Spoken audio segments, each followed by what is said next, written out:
This week, I want to talk to you about lower back pain. It's weird. Last Friday, I had a book event for my book, How to Be Gay in the 21st Century. And I took questions from my blog. Everybody wanted to tell me something. And one person said, what should I do about back pain? And strangely enough, I think I know. So I thought, why not put it on the blog? Because every morning, I sit in a meditation pose for 20 minutes.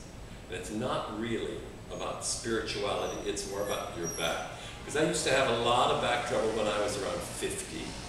And I had been meditating for a while, but I meditate every single morning for 20 minutes. You need a cushion or something. Just take a pillow off your bed and fold it over something so it's about that thick. And put it on the floor. And then you need to sit down there. And just cross your legs. Because I think a lot of back pain, my theory on back pain is that it comes from tension. You're sitting, you probably see you're sitting at a desk, and you're probably sitting in front of a computer, and you're taking a lot of tension in your back. Sometimes here, and I think a lot of it goes down your spine and goes right in there. And it pinches, pinches, pinches, and I think, you go to the doctor and they do an x-ray and they find that your spine is out of place. I think it's just the muscles are pulling it a lot. And I think that if you can really let it go enough, you probably will slip right back in again. But the pose is you just sit like this. Just sit on your cushion.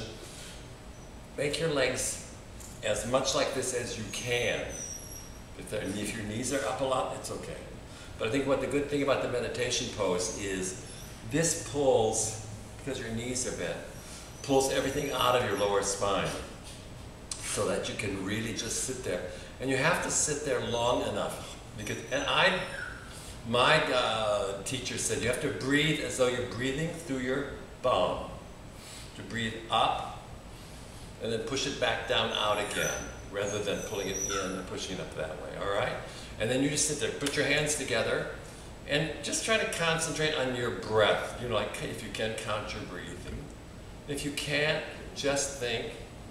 And what you're thinking about, just get rid of it. Just keep letting it flow out of your mind or push it out the back of your mind, down your spine, whatever. But just sit there. Sometimes if you put a candle in front of you and you kind of have something to look at, it helps a lot too, okay?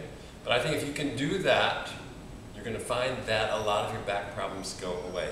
I also roll over and touch my feet over my head, and I also stand on my head because I think all of that stretches your spine out and turns all of your organs upside down, which I think is very, very good for you.